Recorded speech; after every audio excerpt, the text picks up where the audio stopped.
Microphone check, 1, 2, what is this? It's the 5'7" assassin in the podcast business. I am your host, Rohan Patra, the rap music plug at your service.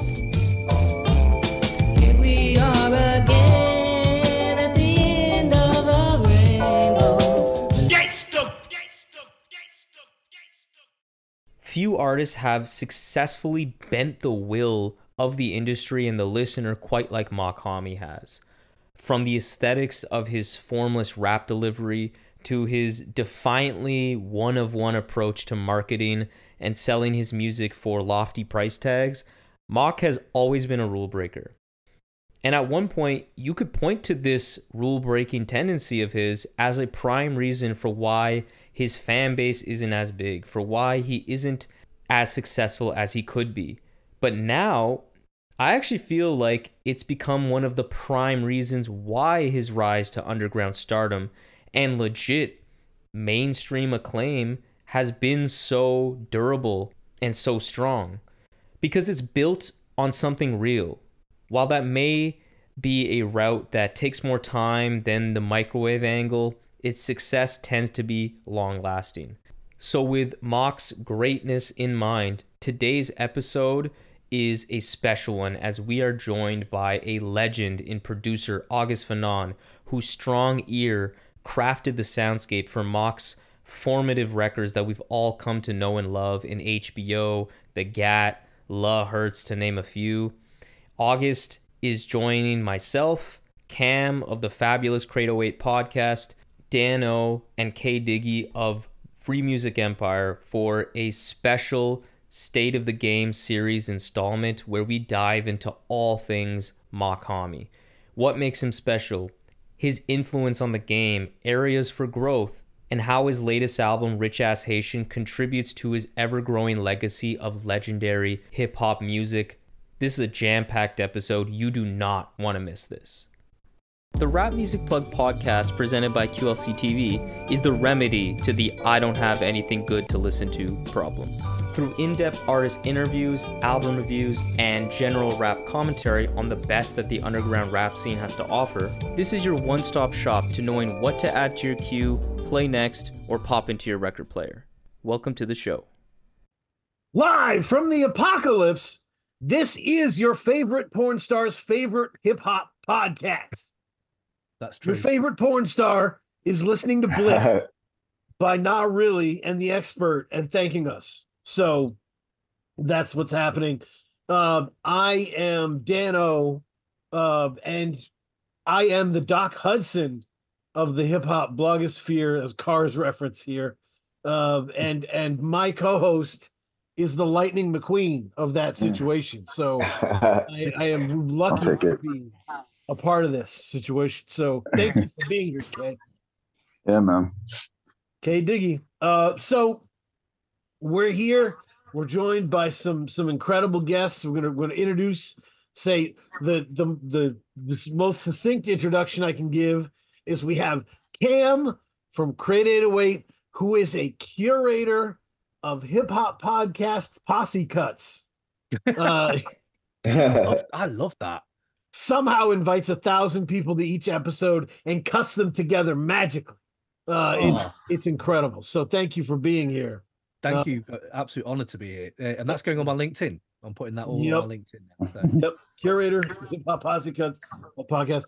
And 2 words to define Rohan, our rap music plug, would be patient and precise. I like that too. LinkedIn as well. Someone who is like consistently 11 for 14, 12 for 14 on just killing it night after night. Is right now is like doing what Kyrie is doing in the playoffs, right? Like with the interview. So appreciate you being here at full strength.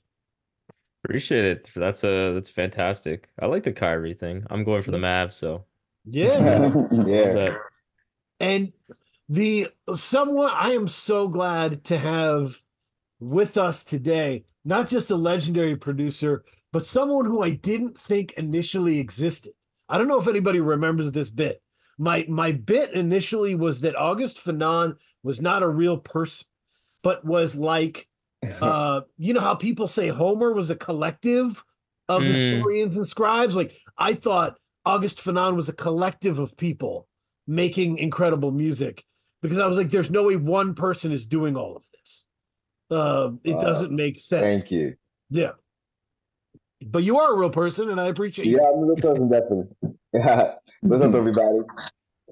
So, So, yeah, thank you for being here. And um, so yeah, I was telling before we logged on that I was playing a bunch of, you know, Haitian body odor and the GAT for my son. mhm. And like he listened, he was like, "Oh, what is this beat?" And I was like, "That's a Derringer beat." And then Thank God came on after, and Right. I was like, "Oh, this is one of my favorites," you know. And he was like, "This is an incredible, this is a great beat, and it fits so well after that previous beat."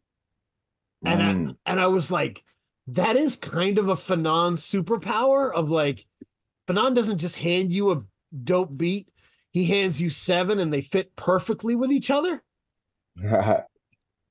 Yeah. very true. Thank you. Thank you. Thank you. Yeah. Yeah. So I think that was an important deal. And Yeah.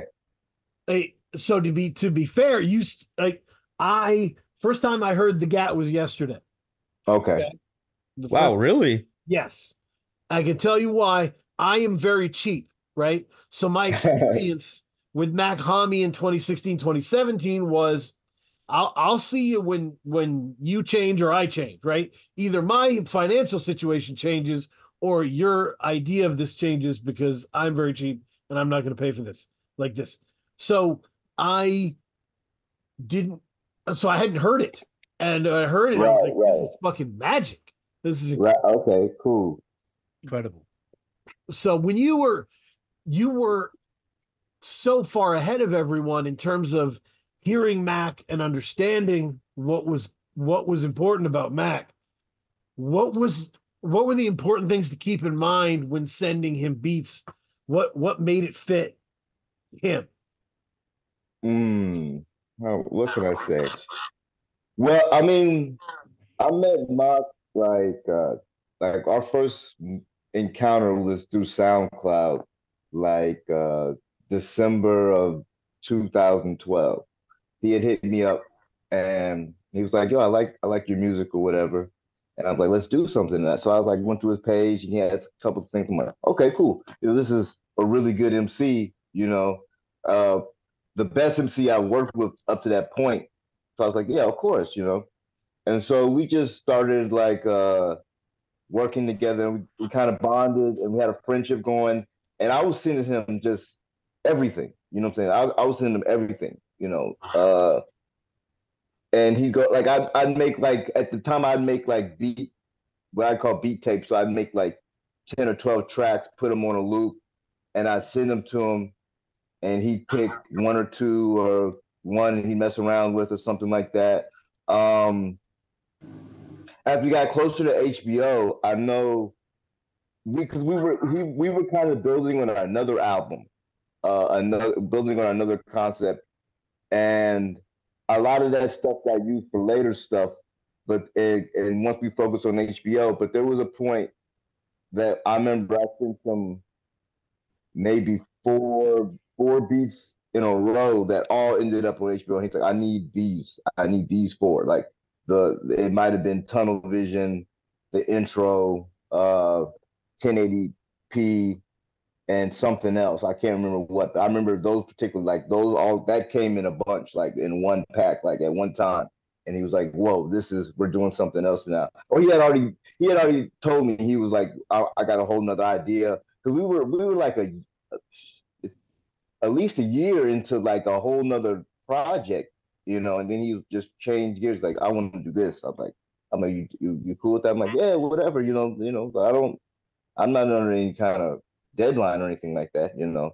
So yeah, but I would just my main point was that I would just send him everything I had, anything I was working on that he beat that I thought was good, you know what I'm saying? I would send it to him and he would pick through them and pick ones out. I mean, sometimes I'd be like, oh, this is this right here. This is this. You really need this. Like I know particularly for the. Let me see. What was it? Let me see what name was it. HBO. Let me see here. Plenty. I told him that one. I was like, yo, this is the one. Like you need this is definitely something we need to fuck with right here. Like this is ill. I started playing something. Okay, my bad. But yeah, I remember that plenty. Yeah, I told him that one. But a lot of stuff that we were doing then ended up on the GAD and Bulletproof Love and other singles and other things, Dollar Menu or whatever the case may be. But yeah, I would just send them everything. It's I always so the timeline, and by the way, for people who are new to the kind of the story of Mach-Hommy, and it's hard to follow because there's a lot of mystery involved, right? Def Goldblum has this kind of mini documentary on YouTube that's like 13 minutes or so. Yeah. And it kind of goes through the timeline of his music where he like first drops in 04, takes 10 years off, and then goes on this run. And so but really, I think for a lot of us, Haitian Body Odor in 2016 is what kind of defined the character. And Ro knows this because over and over again on your Discord, I have said to anyone talking about Mach-Hommy that HBO is his Reasonable Doubt in the sense that you don't really know him until you know that record. I think that's a good, that was like by far his most fulsome, complete record. And I think at that point, his best in a lot of people's eyes. So I think that's a really good choice. Cause yeah, I mean, I think that one has like, it's part of, I think what's after a trilogy, like a quadrilogy or like whatever this is. I think Rich Ass Haitian is supposed to be like from HBO to Pray for Haiti, Balance Cho, and then this one. So it's part of like he releases so much music, but these 4 records have always been like the ones that he put like an extra level of something. It doesn't mean to say the other ones are not as important, but they were part of a particular story that I think was really personal for him. But that's the genius of what Mac does, though. He is, people talk about like you've got tentacles going on everywhere. He can give you that. I can make a mixtape art look. Yeah, like he can give you that just bars, and you're like, this is ridiculous. And then on top of it, he's giving you a whole mythology and character you can just keep dipping into. To when you hear like Self Love, and you're like, this is the most open I've ever heard him. And at that point, you're like, Jesus, you're still in the middle of telling me the story of who you are. I just think it's one of the most enriching kind of artists to follow at the moment because you can get your bars and your. I mean, I think some of his best stuff is on like that, just the collabs he does sometimes, or even his features. So yeah, all of it kind of makes this amazing portrait of this artist. That is just the mythology is. I would say it's up there. I don't know. Maybe I'm just gassing a little bit, but Doom is my number 1 of all time. Right. There's a clear reason I love Mac because it is entwined with that love, if you know what I mean. Yeah. So that mythology to me is hugely important, and stuff like what you said with HBO informs it brilliantly. Yeah. Yeah, and it's you like August, you're the defining sound of that era of Mac, right? Like the first 4 songs are you, right? Right. Yeah. Yeah. I mean, even outside of that record, I mean, the GAT, Bulletproof La Hurts, and there's probably another record I'm forgetting that you had a huge part on. Like that's like the initial bulk of what everybody who was tapped in even at that time was fucking with. Like when my friend got me on Mach-Hommy, like that was all of those records were the first ones, and I remember just being like, this is amazing. But I remember being like, yo, who's the producer though? Like that was the thing. I was like, yo, who's the producer? And I think that's probably the first time I heard an August Phenom beat, at least consciously. And that was probably, because to be honest, I think it was maybe 2020 when I went from, oh, I really like Mach to being like, oh, he's special. Like for Yeah. whatever reason, I just didn't think it clicked to the fullest extent until like I heard Mach's Hard Lemonade. That one was very anticipated. I like that record, but it was just after that maybe go back and I'm like, okay, this guy's incredible. But August's sound was like the catalyst for me because I just feel like you were such a good pairing for him because this one of the things like we'll get into why like his kind of strengths as an artist. And I feel when it comes to his beat selection and just his kind of approach to sound, he's so good at balancing like super raw, grimy, just like dusty kind of raw sound with this like elevated luxury. And I think your beats always tend to kind of play with that too. You always have Yeah. these like really hard drums, but like often like these super beautiful kind of jazz, keys or whatever else. And so I just think you guys always made a perfect pairing since day one. Thank you, thank you. Yeah. What I want to pick up, the mythology in the doom sense, I think is big. For me. And I don't think that aspect can be overlooked. I mean, took a couple of notes, and I was thinking of like going back as far as like I remember KRS One saying something about what hip hop meant in terms of like speaking to mainstream culture and the ruling class and saying, well, we can thrive in society and we don't have to we don't have to follow your rules. We can wear our clothes like this. We can talk like this. We don't have to go get a job in this corporate world and we can still thrive.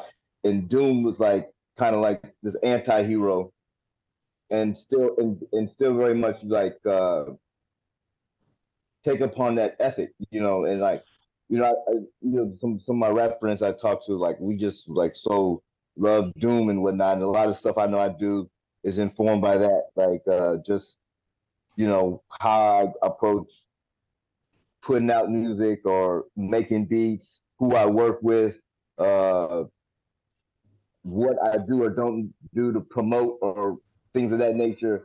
And when me and Mock and like his same having that same kind of like ethic, and him pushing it still to this day, like and like Rich Ass Haitian is an independent record, you know what I'm saying? And it's it didn't have to be. He could have been with under or in the context of a lot of different things, and it could have sounded completely different. For but he's maintained his how would you say the purity of it, and I think that's big. Like in the mythology of like keeping it real ethos of hip hop. You know what I'm saying? I think that's really, really, really big. You know what I'm saying? Something I'm proud to be a part of, you know what I'm saying? And with that legacy and me doing my own thing and Mock, man, it's crazy. But I think the mythology is big. Like with Doom, I definitely see that linkage and like I see him operating in that space, post 2010, things, society's changed a lot, hip hop, technology's changed, but I see him like continuing on in that kind of way. And I like it a lot, you know what I'm saying? I think that's big. I mean, and I think we're talking about sounds that define the eras, right? And so I Yeah. think, and because Rohan brought up the ear, and I think the ear is important, right? Mac has an ability. I don't know if you heard this listening, Kay, but like I feel like he's always investing himself in beats that reflect where he's at, you know? Yeah. And so when he was working with Fanon, I think there are a couple key characteristics that he wanted from that production. And I think Fanon is always pulling from this like advanced jazz, like makeup, right? There's always some real serious ass jazz happening in these beats, but they're like mutated and off. It's what we said. We joked, me and my friends, when we first started Rock Marciano, was like his beats are mutant boom bap. They're warped a little bit, right? Toxic Avenger version of boom bap. And I think maybe this is like August Fanon was that for the jazzy boom bap that we had heard growing up, right? It was like this mutated off kilter version. but there's also like, how do I say this? The history of black music is very present in every August Fanon beat. Mm. It's it's amazing. You can hear so much happening that you're like, oh shit, that reminds me, and it just it has a lot of heart and soul to it. That's why when I first was talking to people, I was like, he must have crafted that for you. Like, no, it's in a folder. You just pick it. But that it sounds like it's been crafted for whoever's Yeah. yeah. And that's why when I first talked to Def C, and I asked, the first one of the questions I had for him was, what is the pressure like of getting a Fanon beat pack and knowing you're about to make your best album? Like, Yeah. you know, and so we talked about that. And like, because how many people have made their best album with Fanon? Like a lot. And so I think he wanted that. He wanted this music's gonna sound, you know, smart, but it's gonna knock. And you're not gonna be able to pretend that it's not black. It's gonna be, and I hope that makes sense. I think for right now, I think Conductor Williams is kind of the spirit of this situation. Yeah, Conductor, I mean, Sadhu has a lot of Oh, beats on this too, but Conductor for the past like 3-4 records now has been like his like go-to, it seems, or been a big yeah. force. And I think that makes sense because Conductor really has like he has a really like zany, colorful element to his music that's really fun. Yeah.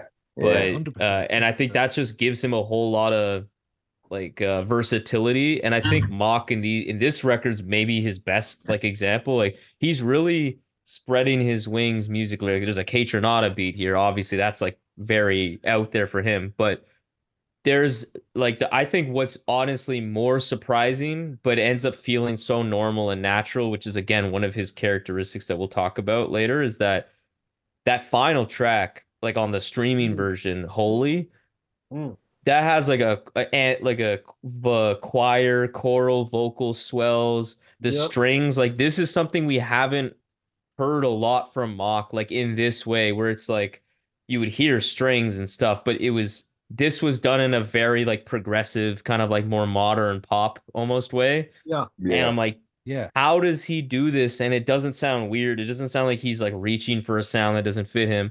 It kind of has been a slow growth for the past like 4 or 5 years where he's kind of built up to this sound. Like Wap Kanji. Sure, I'm Yeah, butchering that name. That yeah. was like 2019. I think that was one of the first times I'd heard him where he was like starting to really like mess with like sounds that were really hitting on that luxury note, like really hitting on that like ethereal kind of like a little cleaner kind of sound. And I think he's been playing with that in ways, and it comes across really nicely on this record. Kay, I don't know if you heard this, like listening to the different eras of Hami, but I would say like, so HBO is his Reasonable Doubt. To Mhm. me, Rich Ass Haitian is his Blackout. Mm. Because as Rose just said, it's kind of elevated. It's kind of like it has a lot of gravitas to it, right? Oh, I like that. It Yeah. has a lot of gravitas, and like the same way Black Album did. It sounded like the epic end of a journey, and Rich Ass Haitian does feel like the culmination of a lot of work. How do you feel about that, Cam? Does that make any sense? Yeah, I'm trying to get my head around it 'cause it feels a little bit to me like he's still got the Black Album to come in a weird way. Like I feel like Pray for Haiti is like the moment for me when everything crystallizes. Mm. Perfect. Like, and Gateway. That's your gateway for people who can't afford the £3,000 vinyl. Sure. Do you know what I mean? That's the gateway where if you can't really mess with HBO because it is a bit, bit too off the center for you. If you're more of a centrist fan, that's the record I think that I would always point a newbie to. So I don't know what that means for the Black Album, because I think like the Black Album felt like it was like the not closing statement, but felt like it was a big statement that meant, this is my apex. I kind of still think Mac's apex is after this record for some reason. I do completely understand why you think that though, because it does very much feel like a victory lap and emphatic. Like I'm precise. He's one of the most precise rappers anyway, right? So he just goes for a sound and his ideas and themes all kind of coalesce brilliantly throughout the whole record. It's just amazing. Yeah. And Holy it's like he went full Kanye in the 2010s. Oh yeah, I had that That's great. exact thought. I listened to College Dropout this week, and I was like, man, This is yeah. Max. Yeah. And Which is great. Yeah. I really like that comparison, Dano, about because I really do think that Pray for Haiti, like when people think of Blueprint, it's the Blueprint. more accessible, it's the most poppy out of the three kind of trifecta, like the Black Album. Well, you can maybe say Black Album, actually. And actually, that I think this actually all makes sense now that I think about it, because like Reasonable Doubt, HBO, that's like him at his rawest, maybe, Mhm. and at his like, and obviously the introduction, the fulsome introduction, and the Blueprint is like the most inviting of the three records. And then the Black Album, just like this album, I think is probably his most accessible too. Because even though Pray for Haiti is super like clean, and we can like talk about the sound a bit more, but this one has it's the most crossover appeal if there ever was for like a mock album. Like Rich Ass Haitian, I can play anywhere, and it would get a nice response. And like Sanji, like that's like just really like any kind of standard person who doesn't even like this kind of like more left field music. That's just a great beat, super like pristinely produced. Like, don't see why you couldn't like it if you like the Roots or something. Right. Right. No, that's the wild part about this situation is like Mac now has fans that don't know the music the other fans are talking about. Right? He has fans that love Pray for Haiti, Balin's Cho, and Rich Ass Haitian, but they don't know anything about, these other albums, and some of them aren't on streaming, so they might not catch up, right? Like, when I listened to the GAT, my first thought was, holy shit, this sounds like one of those beautiful secret Prince albums. Do you know what I'm talking about, Kay? Where he would Prince would release an album, but put no publicity behind it. And just kind of, this is my art piece. This is my experimental art piece. If you catch it, you catch it. If you don't, you don't. And so when he died, people were digging in like, holy shit. Right. Yeah. Like, so I that's how the GAT sounded to me. Was this like one of those secret Prince albums? Yeah. Kay, what did you think going through these different eras of Hommy? What did you think about that progression?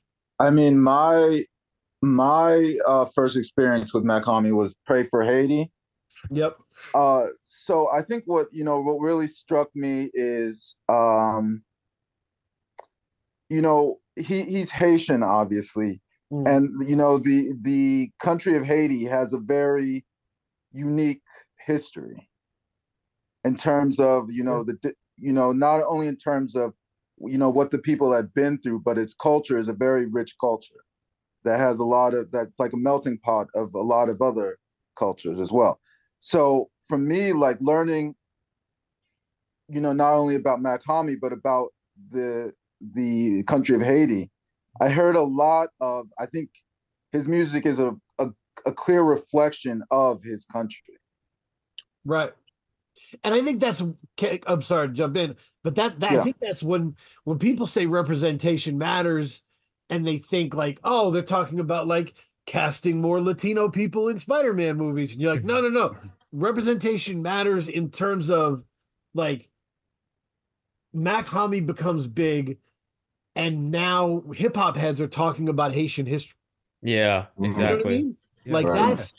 Like it changes the atmosphere of the discussion. Right.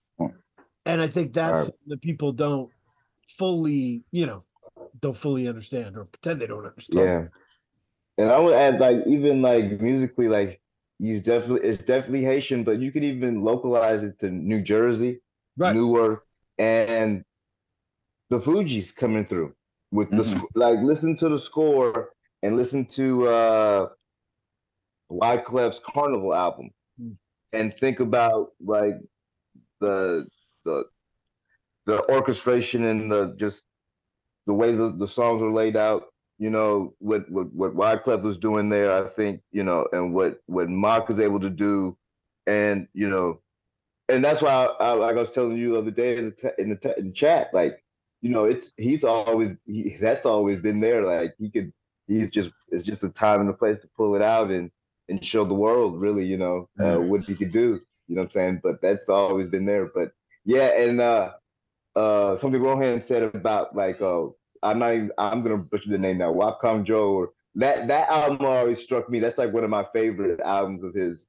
too. Like, I mean, I got a couple, but I like that album a lot. And some people talk about it, but it's whatever here and there, but I like that one a lot. Like, I think the track with Quelle. Oh, is that Chimey Brush? Yeah, Chimey Brush. That's the first track. That's the first track. Yeah. I think that's just incredible. You know what I'm saying? Like both of them, like going back and forth like that over something, and something that's so, I guess to the general public or hip hop listener, that's definitely left field. Like, you know what I'm saying? Yeah. That track there, and I love that. And I love that he still, chooses that kind of music, and puts it out there. He's done stuff with me like real left field. You know what I'm saying? That he hasn't put out. You know what I'm saying? Like just left field beats, and he's still right there with his production. You know what I'm saying? Like even up to now, Rich Ass Haitian. You know what I'm saying? Like I'm listening to this stuff. Like I was listening to it right before we came on, and I'm like, okay, I'm like looking. I'm always listening to stuff on my phone, just playing tracks, and I'm not even picking up on what the name of the track is. I'm like, what the hell is this? So I'm listening, I'm going through it, and I'm like, that, Sobriquet, the one with I was listening to the vinyl version with him and Oh man. Fahim. And even that track, I've seen people like, oh, I like the rock. I'm like, yo, this one with him and Fahim though. I'm like, the back and forth there is like, I don't know if it's a contrast between him and Fahim's tone, or is it just their familiarity together and how comfortable they are. But I like that track a lot. I think I like it better than the rock one, really. And I know people. I mean, and I love rock, and to see Mach and rock together is like, and of course in the rush of the DSP is like wow. But then I'm coming off that and listen, like go, when Fahim gets on it, but that beat there, you know what I'm saying? Sadu Go produced that one, and I remember I sent a message out to him. I think that first day it came out, and because it followed the intro, which I did, and I was like, between what was coming out of the outro and going into that, I was just like, I was like, wait, what? I thought I did this one, but it moved so seamlessly. I'm like, oh, this is something I didn't do this. I don't know what's going on now, but this is crazy. This is crazy. But like going back to with your main point about the different phases, like I said, those first couple records we did, and then for me, like that Wapcom Joe is like something I'd put something in the middle. I like that a lot. I like what he did with Earl Sweatshirt. I can't remember that name right now. That record, Fete Mo. Fete Mo. And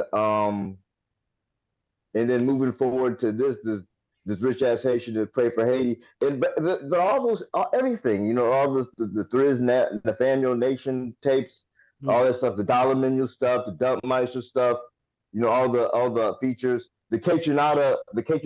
Here we go again. What year did the Kaytranada Pay for Haiti come out? Did that come out pre-pandemic?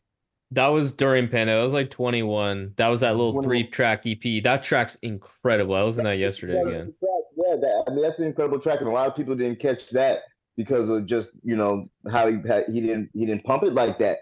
But that's incredible, and it just shows his range, and like you said, like his ear for like he has an ear for like pop music, but it's like it's all filtered through a very much, a hip hop centric, hardcore lens. You know what I'm saying? So it's like it just sounds, it's, you know what I'm saying? You never hear it and be like, oh, what is this? He's crossing over. He's doing, you think he's doing something he can't do, or he's reaching. he's reaching for some kind of crossover, so it never feels anything like that. It just works seamlessly, And then he came back with this Cage Another track, but like even that, like 2021, like he was doing that. That's a crazy track. I love that one.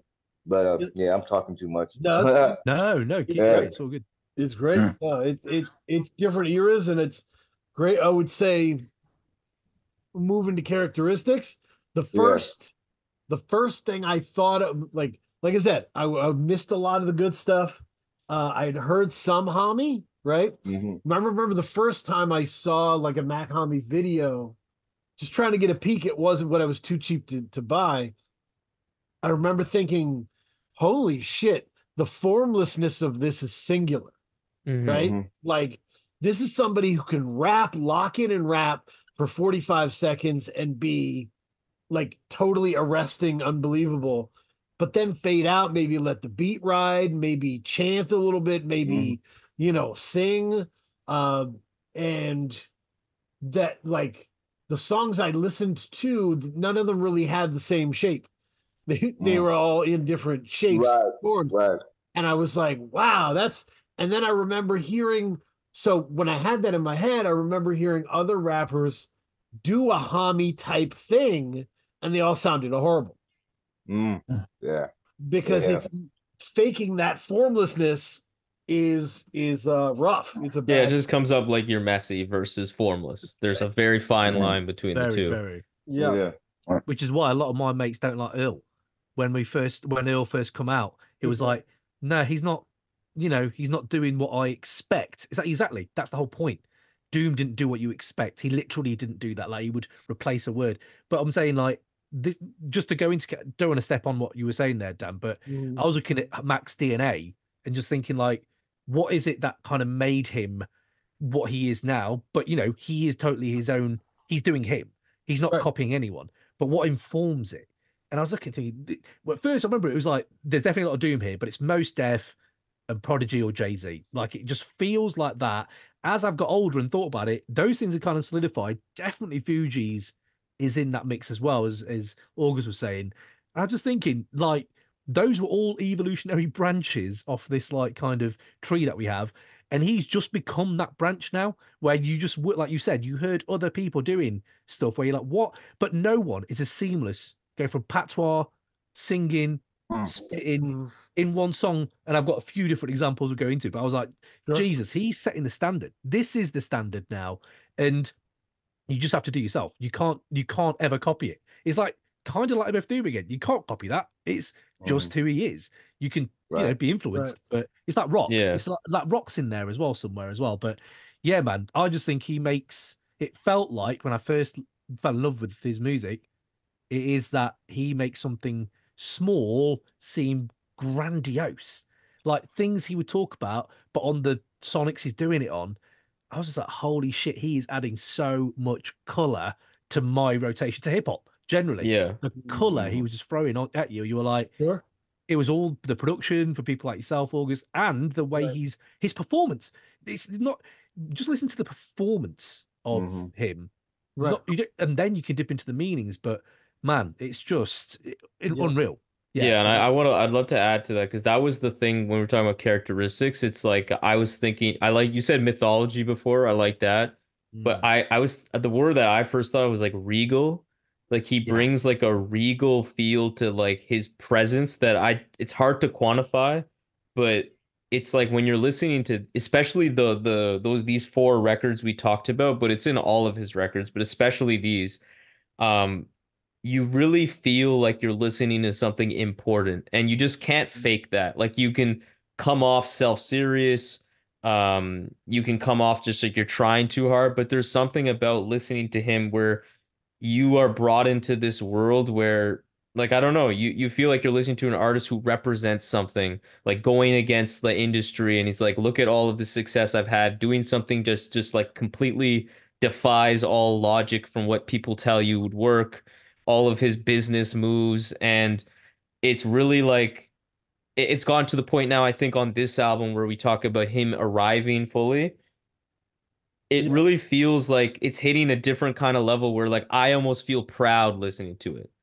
It's like as a true admirer of the art, I'm just like, wow. I have this feeling also listening to people like Billy Woods too, where like Yeah. seeing those like absolute Yes. top tier artists, but get to this level of fame to where they're still independent and they're like getting covered by all these people. They're getting all these accolades.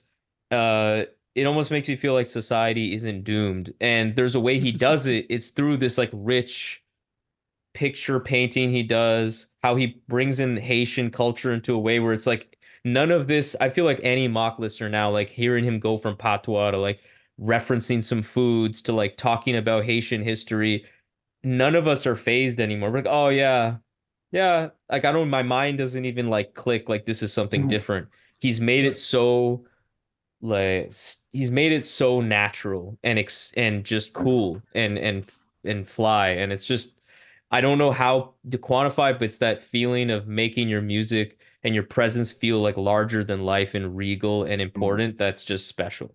But Yeah. can I jump And on? Sorry, Dan. let me Go let on, me go on. just one Yeah. thing. Me and Kay, when we worked together, we worked with a lovely lady named Zami, who I really enjoyed as a really cool coworker. And I was describing why I liked her so much to someone, and I was like, she always keeps her head up high. Like good days, bad days, head up high. You can't dull me, right? Mhm. And I think that's the regality we're talking about with Hami, right? This is just someone who there is no period where Hami was nose down, like sad, right? Mm. Like Hami head up high, recalculates, gets it done. Does that make sense? Mm. Yeah. Mm-hmm. But that's why Self Love is such a good song, because he usually is like that. And then when Yeah. he isn't a little bit like that, the cracks are beautiful. It's like, yeah, Yeah. I kind of want that other dimension to you as well. But yeah.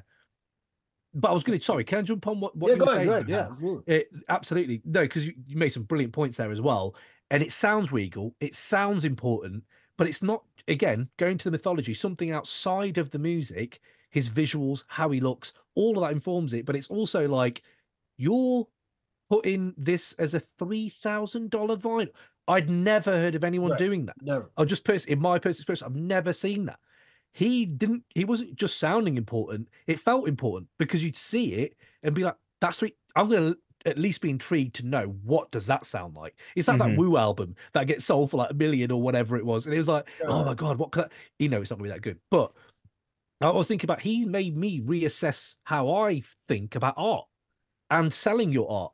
And what's that he said? Ask what's that? That yeah, I think it might be Stereogum, where he's like, ask yourself, what would you pay for an hour of happiness? Right, $300. Yeah. How much? Yeah. That still rings in my head now when I think of creating something at work or be it, you know, a podcast or whatever. And I'm like, yeah, you know, you set that standard on what it means to you.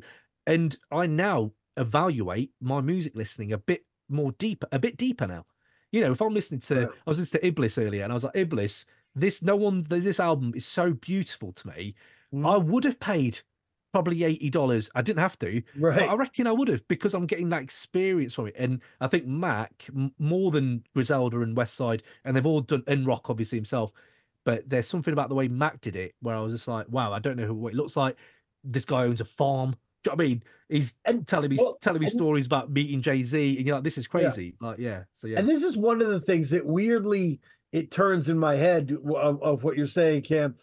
Like sometimes I'll get a little pissed because people will be like, people will love Mach-Hommy so much they're like, I don't even think he's at left field. I think it's totally normal. And I'm like, stop it. Stop it. Every move he made, every calculated step to get to where he was calculated based off the fact I am left field. I am not going to be for everyone. And so you're going to pay more for it. It's a different experience. It's a rare experience, right? Yeah. It's rare because it's left field. And like it's still, by the way, the left field thing still is with him, right? You know, I was watching The Needle Drop, one of Kay's favorite people, Anthony Fantano, reviewing the Rich Ass Haitian, and he was like, and it because I knew he was gonna say something weird about it. I knew I was in his bones. He wanted to say something weird about it. Like, let's go.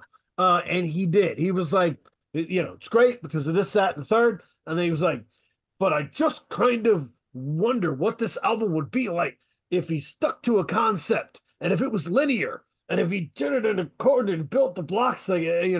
And I was just like, that's the funniest thing because it wouldn't matter. It wouldn't matter as much if it was like that because you would lose part of who he is. He'd be doing it for you and not him, right? Yeah, Like, there's a slipperiness and like an elusiveness to what Mach is like intending from like an artistic perspective, and then also like more literally like what he's saying, because a lot of what he says is coded or right, like rich in these references that I'm not as familiar with. right, And that's part of the fun, and that's part of the mystique, and that's again part of just like that like intrinsic feeling where you're like, this, my brain is telling me this matters, like this is cool, this is, I need to keep listening. If he was just sticking to like, I'm gonna give a concept album of like, I don't know, the problems of the music industry or like my journey to success, he could make that to be a good album. He's good, he'd pick good producers, good beats, but it wouldn't feel like that electric kind of never know where he's gonna go, both in like his flow too, like we talked about, like the formlessness. You can start singing out of nowhere. Right. That is the magic of it. Exactly. Yeah. It sounds like the new Benny the Butcher album. Benny the Butcher album. Right. Yeah, it's good. It's quite good. Right. There's some heavy back, great production. It's all good. But yeah, you can tell you've just kind of got a concept of this is me making it. Look at me on Def Jam Block. You're like, yeah, that's great. It's good, but it's not art. It's that it's hard to say 'cause to some people that probably is. But to me, like you said, there's a magic there. I love that word. It's so true. Max stuff and What an incredible thing that he broke Fantano into being like, I wish this was more meat and potatoes. Yeah. Holy smokes. Right. Really? Right. Yeah. You know, like the Right. last 6 reviews, you were like, I wish they would elevate and do something and surprise me. But now you're like, stop surprising. Right, That's right. different. And I want to bring up one thing that when we talk about his progression, that I think, so like this is I think this is definitely pandemic. So I was still in Ottawa at the time. This is maybe 2021.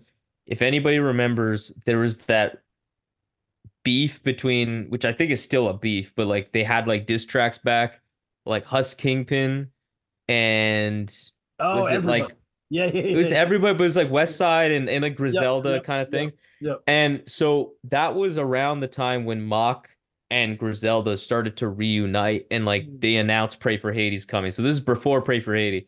And I remember like outside of the beef part, I had an episode where I was talking about what I was hoping would happen with Mach moving forward.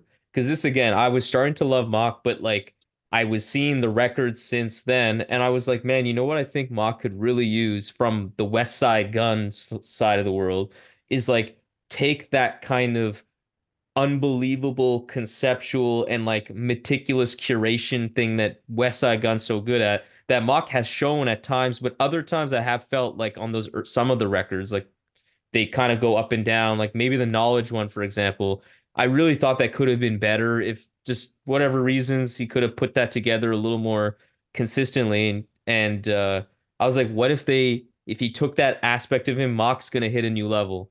And I feel like really ever since that album happened, Pray for Haiti, that reuniting, he's like that's one of his strengths now. Like this album, the flow, the beat selection, the consistency and what he's talking about, all of that has been such an elevation in terms of how he puts together like songwriting. I think songwriting is how I just put it plainly. Like the songwriting has improved so much so to where you get Holy, you get Rich Ass Haitian. And the thing I think in comparison to Pray for Haiti, I think is an improvement is that the one criticism I still kind of have for Pray for Haiti, although I think it's like up there with his best, I think sometimes the beats were just a little too clean. Like it was a little too sweet for my liking, at least. Whereas this one, I think, is a better mixture of like, there's some beautiful like Sanji, Georgia Ann Muldrow, but then there's like a lot of those Sadu, like really discordant beats, like Empty Spaces and the rock one even. And then there's some soulful, like I think there was a really good mix. You got the Fanon that's kind of hitting kind of both of those sides. I think he struck a better balance with the sound. It's a bit better of a mix. And I fucking love the production on this thing. Yeah, no, this is a beautiful. The piano Yeah. strikes on this feel epic, right? It definitely Ultra. feels epic. I was gonna say you jumping off because one of the defining characteristics, right? We talk about positives and negatives just in the sense of when you put yourself somewhere, you have to own, okay, that means I can't be over there at the same time. To me, the formlessness of Mac, the vibe based living that makes him so unique, makes it so he can't really ever be a truly consistent artist, right? Mhm. Like you mentioned the Knowledge album. I didn't love the DJ Muggs Tula 2. Like I remember people asking me, "Are you going to talk about this?" And I'm like, "No, I'm I not." thought it was fine. Yeah, I thought because they did two, right? They did one with like that, and then they did the Droog Mach, and they called it under a group Kill, name, and I'm forgetting. kill them all. He did kill them all with Kill Muggs 'em as well. all. Yeah, kill 'em all. And I was like, that was exactly the kind of period of time when I had that thought where I'm like, okay, he's linking up with Gunn. Like I was hoping records like this would be less common because I was like, this is good, but like I think you're hitting below your kind of whatever the term is, your belt yeah, or yeah. I yeah. mean, so I don't think he can crank out dope stuff. Like he's not going to be able to do that. I think he's because he's he has to create the vibe of where he's at, right? Like if he's making an album that's important, it's going to be its own experience, right? Balin's show is not Rich Ass Haitian. But It's what you're different. saying there is so the paradox of it, the split side of that coin is the man dropped like 9 albums in like 2 years in Right, 2017. right. So now he's become an artist that you're saying, takes time to form his ideas and themes and all that into pieces of art for us. The man I was think like I think that was crazy this. around I that think time. that was maybe. I mean, like maybe August has some more insight here, but I wonder if that was recorded over a long period of time and he just released it like that. Yeah, That's my maybe. first thought. Maybe. But outside of that, I mean, I think what you said like a lot earlier, Cam, is that I think like a 2LA2 is a good example. I feel like those albums, he can't crank out albums where he's trying to kind of show a complete picture of his artistry in the way that maybe he did in 2017, Right. where like he got because 2LA2 has like a good mixture of like some like prettier stuff, some like grimier stuff. Whereas I feel like what he's done kind of since Pray for Haiti and around that time has been like he's making these like the Triz series where he's just going like head first into like I'm making some weird shit. And like I think out of all those, like the Sadu one's probably my favorite, but I loved all those little Triz records. Then he's doing the dollar menu to kind of get that like just raw straight to the bones, like Yep, I'm yep. fucking throwing shit around with Fahim. And Notorious then Dub he's taking Legends. his time with the record that like this and like Pray Exactly. for Haiti, where it's he's trying to kind of paint a bigger picture. And depending on what some people don't like this mock, some people like Yeah. the straight to Mm, the bones, yeah. give me the raps, and that's fine. It depends on your taste. But I think for this kind of record, I don't think he should be, or it's in his best interest, or he's shown that like this is the best idea to crank these types of records out like every half a year. Like, because I think 2LA2 was like where I was like, man, I'm not feeling this. This doesn't feel special like the other records. Like so I think maybe he's like an EPs and then has some Yeah. bigger records, but I would say I agree with that thought. Absolutely. And it was, yeah, Fanon, I think it's when I was talking about the consistency, what I'm saying is if you're a Mach-Hommy fan, it's totally normal if he has a lane of music you don't even like because he has different lanes, right? Like some people, their era is your era, right? With that abstract jazz sound, with that locked in. Some people, it's that dollar menu, quick and raw, rugged thing. Some it's now. So like you can have these different eras that are your favorite, but you're never going to get them back. Mm. Yeah. Yeah. Yeah, yeah. I mean, like to piggyback what Rohan said, I think that's more the case.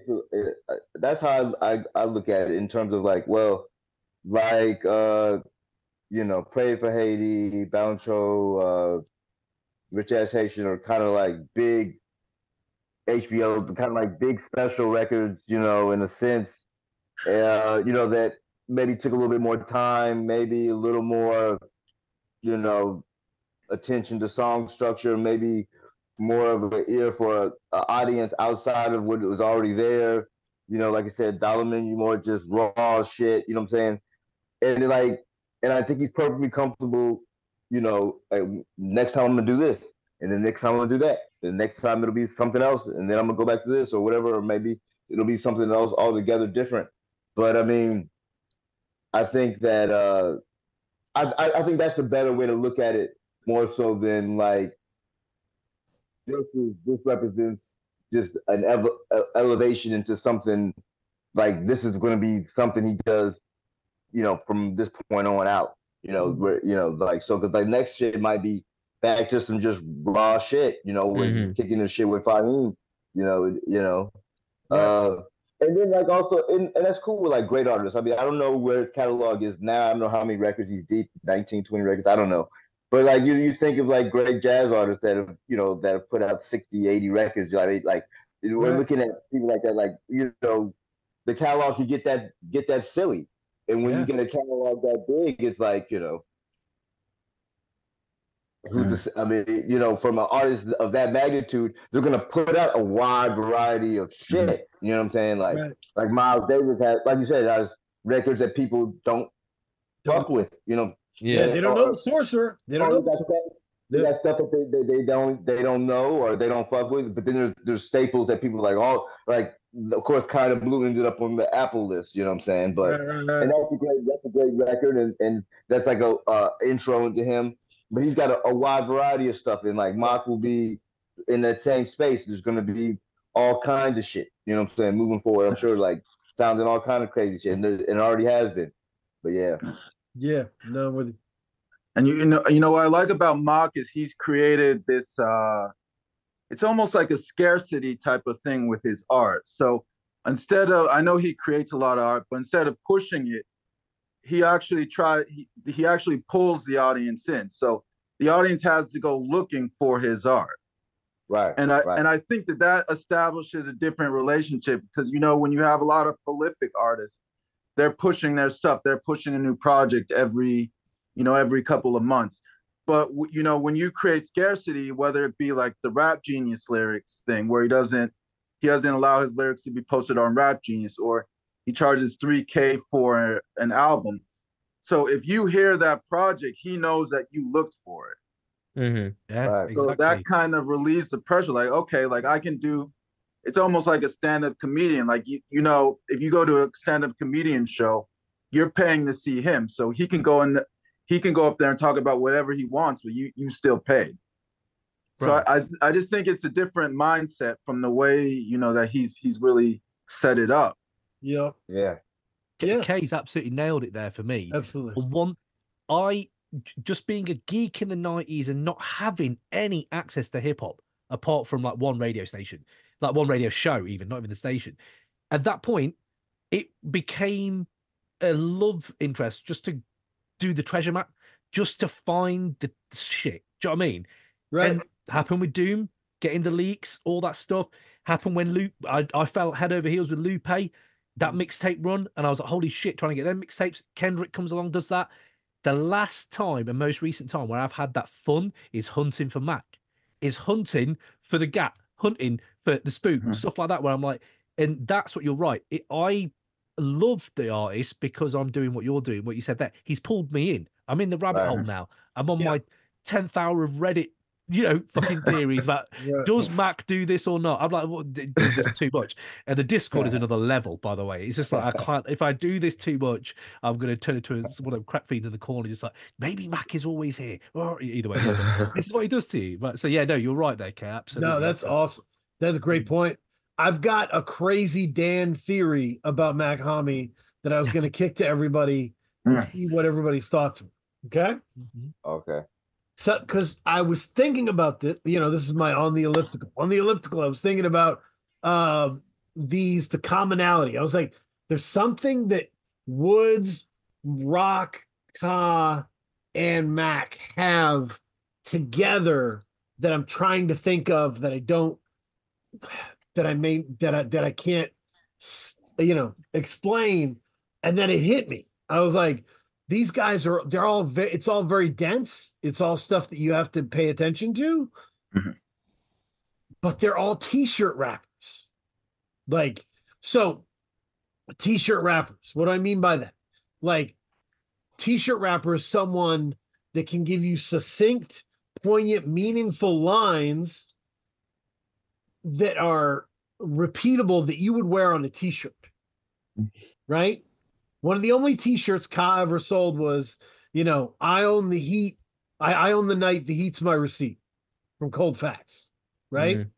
Like, Ka is a t-shirt rapper. His bars are packaged in a way that you can, they're punchlines that live with you. That's and amazing. The more I think about it, I understood that with Woods when I saw him live, because I saw him in Boston, and Boston is a knucklehead place. And I was like, are these people going to really get Woods? And they were yelling all these kind of bumper sticker, poignant lines. And I was like, oh shit, Woods is a t-shirt rapper, right? Like, this comes from, Jay, can I live? I'd rather die enormous than live dormant. That's how we own it, right? Nas, I never sleep. Sleep is a cousin to death. T-shirt rap, like, it's important because it connects you to your audience instantly, right? And Mac has that skill. So, even when it's, sometimes he's going to be rapping to you in Creole, sometimes he's going to be singing, but he's going to hit you out of nowhere, and he's going to be saying that these people are eating gas station hot dogs in the back of Bentleys. You're like, holy shit, I'll never forget that, right? Or like, this could be the year I get my Python trench coat, right? That's the one I was thinking of. Yeah. End quote, bro. That's quote. a t-shirt, right? Like, so these t-shirt bars make it understandable, and they ground you even when you're confused, right? I think it's really important for Mach, because he is otherwise quite, you can say, confusing, elusive, slippery, but he does have, in most songs, he has one or two of those that just brings you in, and you're like, oh, okay, I get what he's getting at. I get the intention. Right. Yeah, 100%. That ties into, I was thinking about his humor, and he does have that humor that comes through in a lot of his work as well. And I was listening to Fo earlier, FOH, the other day, and I was thinking that line where he's like, I'm like an art dealer, a heart stealer, take your wifey and cartwheeler. And I thought that's going to be on a tee somewhere. Someone's going to put that on a tee for a laugh. I mean, think about The Sun Could Never Be Pussy. He always come out. Like, we were saying that all year. Like, it was like, Mac has the ability to be simple, to be funny, but then to like talk to you about the nature of food, vegetation, sunlight, like the history, whatever. Can someone please I can't believe I can't remember the quote, but it's hard to spit your what? It's hard to spit your something with a 9 in your mouth. What is it again? It's off Pray for Hating. Oh yeah, it's hard. Yeah. It's hard to it's hard to spit your Magnus Opus. It's hard to spit your Magnus Opus with a 44 in your mouth or something. I mean, I was thinking about this with Rich Ass Haitian, because it was like, show me an alpha, I'll show you a fresh omega. Like, I've been thinking about that shit for a while. Like, fuck, that's deep. Like, there's some shit that is just deep, and like, but it's t-shirt bars, and it resonates. Kay, did you stumble upon any of that when you were listening? Like lines that stood out to me, that resonated with you, that ping-ponged around your head, that you were like, wow. I'll have to, I mean, I think that's an interesting point about the T. I'm gonna have to get back to that. For me, it was more of like me, I listen to I just vibe. I go with the vibe, the album. Yep, that shit comes later. But I think if you're looking, whatever you're looking for, you'll find. Fanon, does that make sense with the t-shirt bar connectivity? Yeah, I can definitely get that, what you're saying with the t-shirt bars. I was trying to think of my favorite line, just in general. I'm trying to think of, I can't even remember what song it's off of. But he kind of goes and he has this flow. I don't know whose flow it is, but he kind of borrows their flow, and he just runs off some stuff about just some local kind of history in New Jersey, and I just love those bars. But in general, yeah, I feel what you're saying. Like nothing, I haven't connected with anything off of the new album yet.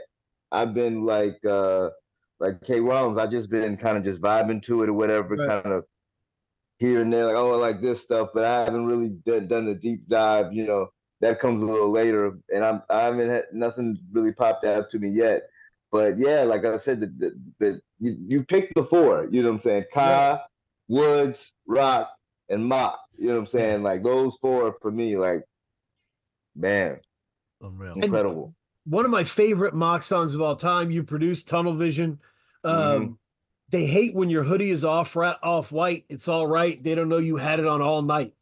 Right. I love that.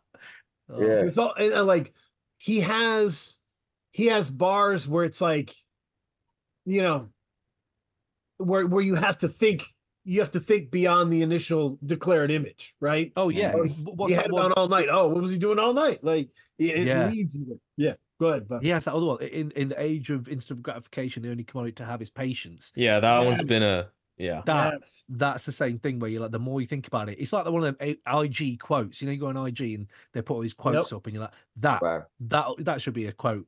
Some influencers put it out there, definitely, because t-shirt bars keep you in the conversation, right? Like Yeah. it keeps your album from dying off, right? Like if you don't have those, me and Kay have been having this conversation for years off and on of this thing of like, what's the benefit of being a lyricist? Because the people that make a lot of money are often not like serious hardcore lyricists, but they have a harder time hooking into a long-term career.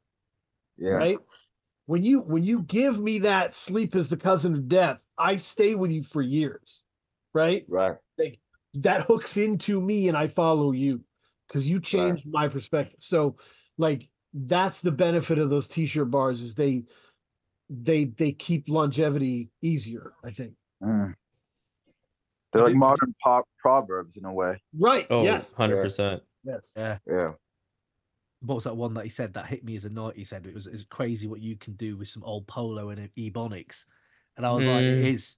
Look at what hip hop's done. It's such a simple line, but the more you think about it, you're like, yeah, literally Big L. Yeah, all of everyone back then. You're like, holy shit, that's what you had as weaponry, and now you've made the greatest genre of music of all time. It's crazy, but yeah, no, it's simple things like that. They've got depth. You just keep going back to it. Holy shit, yeah.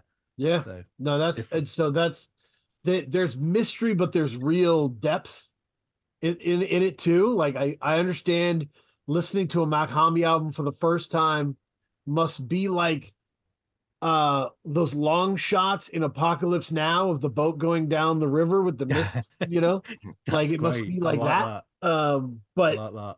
Once you're through the mist, I think that there's so much there that he's hard to compare against somebody else, right? It's kind of weird to be like, yeah, him and Griselda, like, because I don't even think of him in terms with them like that. You know what I mean? Like, yeah. Can you talk about characteristics? I know we've got this far and we haven't really mentioned it, but I thought we should. You talk about it's the performance I talked about, but that is the voice. I think the voice is one of my favorite. Like Conway's voice is up there as one of my favorites at the moment. But Max, it's this. It's a horn. It's a baritone instrument. It is an instrument, and the way he uses it instrumentally, I just don't think we have to kind of just mention it because the characteristics that's right in there. Like the level of rhyming, is again god tier, but it's the delivery in that voice that definitely lends it. It's just so enigmatic. It's just fully So the singing is like something that's been ever present in his music, especially over the past several years now, and it's really elevates, like adds a whole new element to what I feel like it was that WAP Kanji album. Is it? I don't know if it is Chimey Brush or it's one of those where it's got like mostly singing, and you really underrate. I feel like people underrate how genuinely soulful his voice is and how like genuinely good of a singer he is. I think Stellar Ray Theory is probably maybe my favorite singing Right. example of it, and that's like in my head forever. That I just would hum that song in my to myself for like months and months after. And that's what Right. what I wanted to ask Fanon was like, because you said like he's always been doing this, and I was like, but like there's a difference between killing a sing-songy hook and belting out like a Yeah. serpent and the rainbow or whatever, like belting out this like political. Like when did you first hear him like belting out a chorus and be like, how is he nailing this? Like, or was it natural? Like, what was I yeah. mean, the one that's coming to my mind right now is "Be Safe." Mm. Um, uh, the "Be Safe" joint. That's probably the first one I'm thinking that comes to my mind. What album did that end up on? Was that on Bulletproof Love? I can't remember. But I remember before whatever album it ended up on, I remember getting that back and being like, "Yo, this is crazy, man. This is crazy. I like this a lot." I remember playing for people, and they're like, "Yeah, it feels like Ghostface. You should have given Buzz Beat to Ghostface or something like that." I was like, "You don't get it."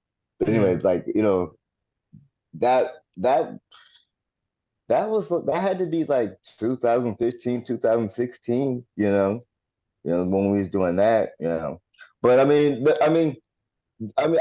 understand what you're saying though. There is a big difference between like sing song on a hook or something, and then just presenting it as this big a whole another section of your song structure. Like, okay, this is the hook, and there might even be a different sequence or the beat. You know what I'm saying? So all that's going on and whatnot. It's yeah. And outside of the singing, what like, having worked with him since very close to the beginning, what hmm would you say are some of the things that you've noticed the biggest growth in, just in terms of like his skill set or his tendencies now? Mm. In terms of growth, Yep. I would say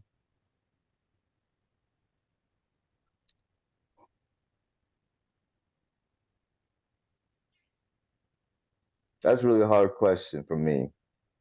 Uh, because because just like me and Dan were talking about earlier, like I feel so much that uh, okay, like, here's a good I wrote it down. It just comes back to me I think on Gangstar's Moment of Truth. Yeah. There's a skit and Guru's talking about like, well, what's going on with you guys as far as music? It's like it's the same shit. It's just Guru and Premier. We just elevate the rhymes, elevate the beats, but it's our same format. We just up. He didn't say. He said Update the update it. formulas. We Yeah. update the formula. You know what I'm saying? And that's more so that I see it. Just him, just looking around, updating it year to year, album to album, and whatnot. But for me, it's the same. I don't mean same in like a monotonous way, or it's monotonous, but I think it's uh, he's he's just always been so dope and enigmatic to me. You know what I'm saying? So but I've always thought he could do these things. So I don't know. But maybe No, maybe it's a sense of like um amplification or like maximizing, like Yeah, just taking the existing characteristics that he knew were good or he could do and just soaking the track to the bones with them, like right. just I was kicking going to up. say just something to keep in mind though at this time. I don't know what you think this August because obviously you're in it as well, but we're all in this moment in his career. I know Right. he's been around for a long time. I do think some perspective may be needed, maybe even for the people who are making it. Like you're saying, it sounds like he's updating his formula. Again, if you're looking at God level runs, and I am going to bring up MF Doom again, sorry, this is what I do. Sure. If you Yeah. look at that run, when you were in the middle of that run, it was very hard to think about his growth until you'd soaked it in, until you'd lived with that music and kind of it is soundtracked your life for a bit. And that's when I started to more think about the growth. And I think with Mac, I'm finding it quite hard to, like, this new album, where does it sit? And I'm like, it is very new anyway, but I'm like, yeah, I don't know. I need time for it, because It's that so good. growth presents itself with the context as you get older, right? And so I don't Right. know if that informs what you're saying, August, but I'm thinking it must be hard to try to figure out what that is. The album is rather new, you know what I'm saying? Because even my last couple listens of the last couple of days, I'm like, oh, I like that, I like this. I thought I had a couple. I was like, I only like these one. These are my ones. I'm like, oh, no, that's dope. That's dope. And then it's got 2 versions, so I'm going back and forth. Holy, you know that. Lon Lon. What's the one? Crazy. What's the one that I pick out? I like Gargonzo Lon. That Sago Gold did. I like that one a lot. Yeah. You know what I'm saying? The Empty Spaces was crazy. Right. You know what I'm saying?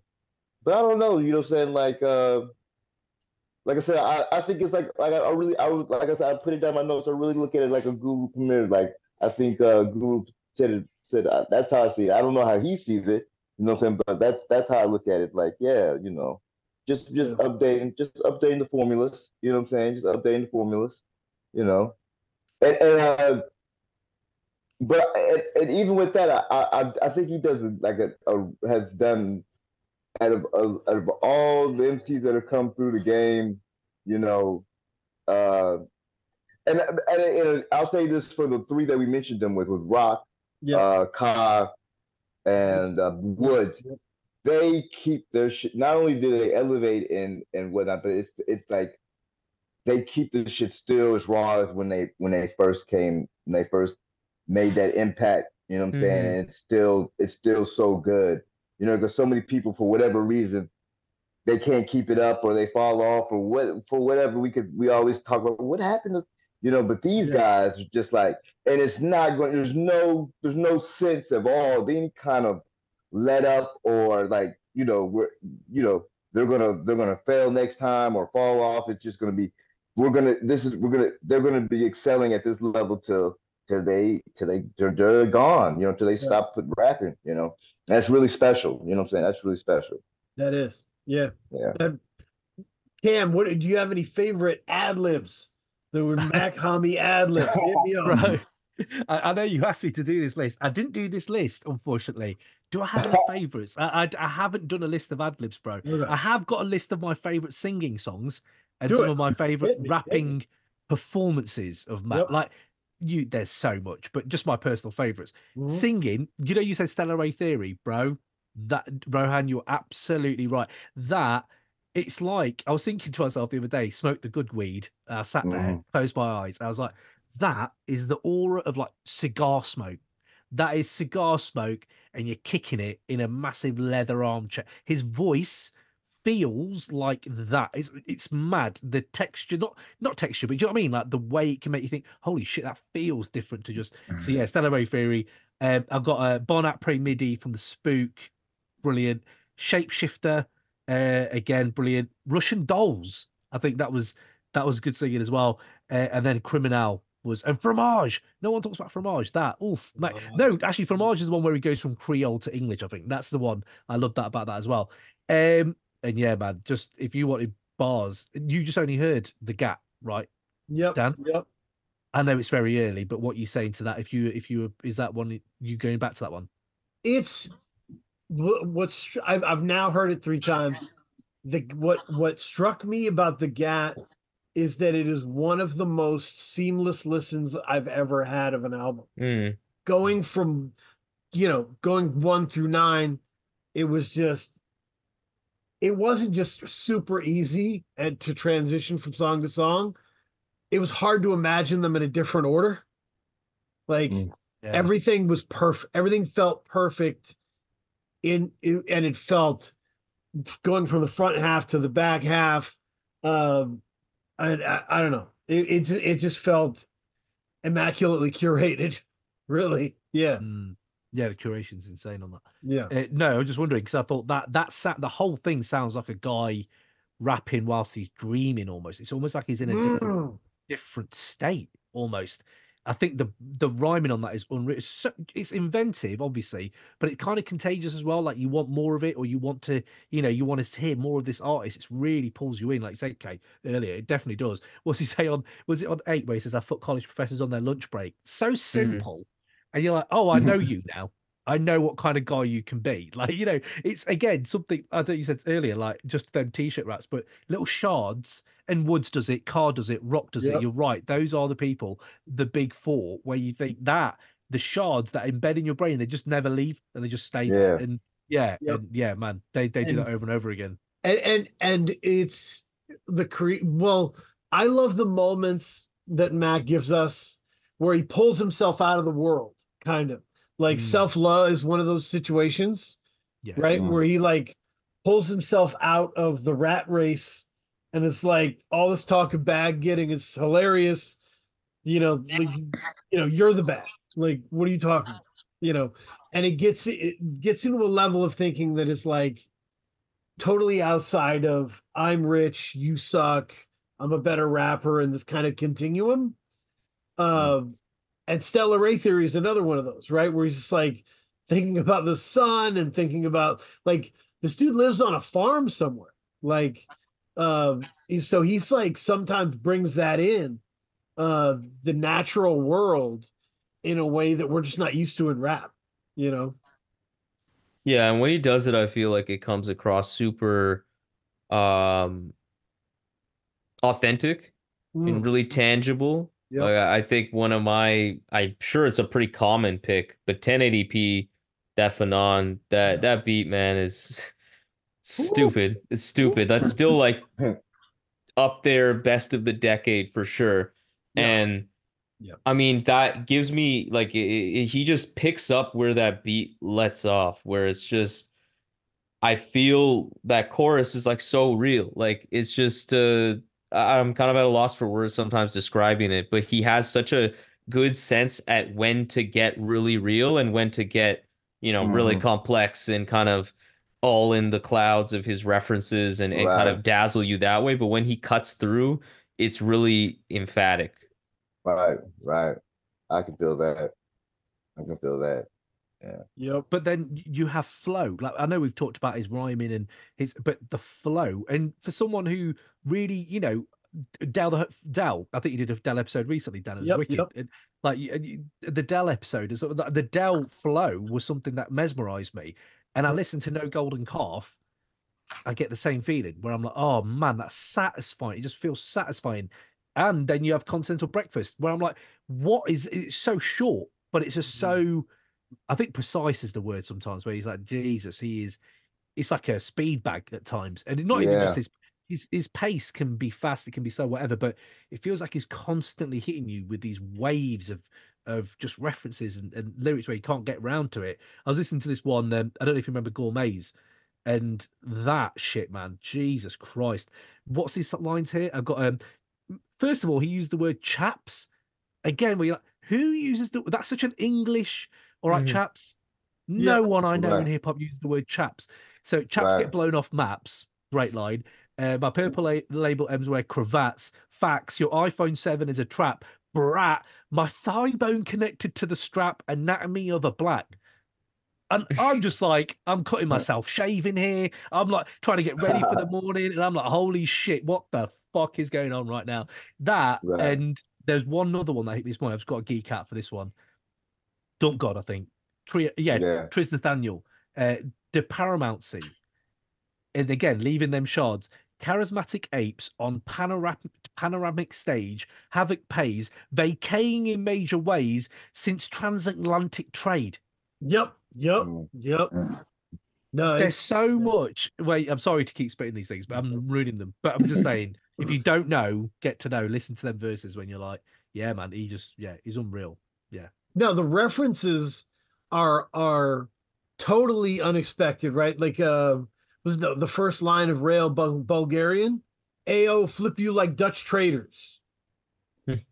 Bro. You're just like, what? What are you doing? Yeah. And then but the delivery and the word choice is the phrasing is so unique, right? On Lon Lon, he said my DNA wasn't royal. He's a peasant.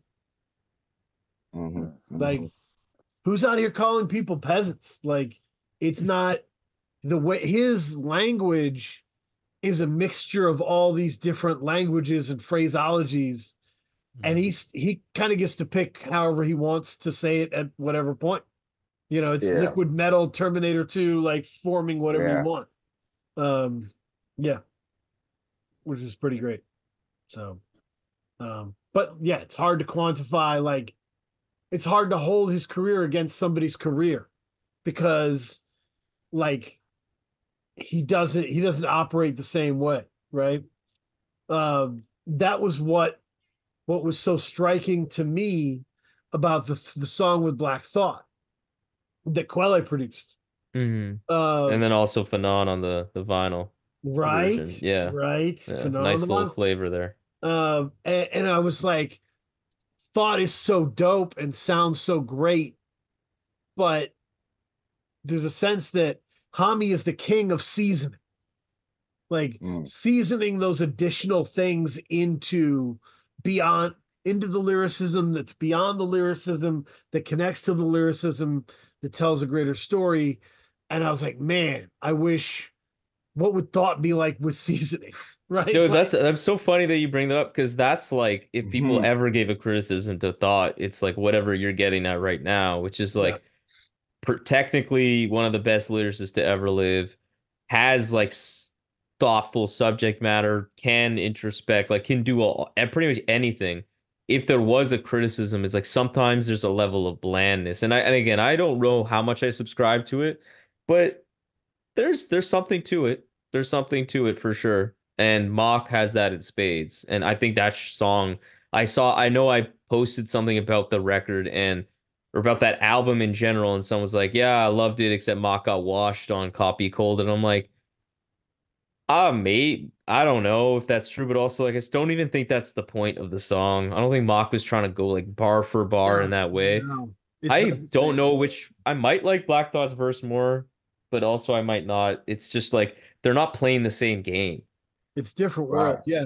That's the whole point of the song. Yeah. Exactly. It's a displayment of this is that and this is this. Right. Check us out. Yeah, I thought that anyway. We did a whole Roots kind of discography breakdown with Zilla Rocca and Rob from Next Movement.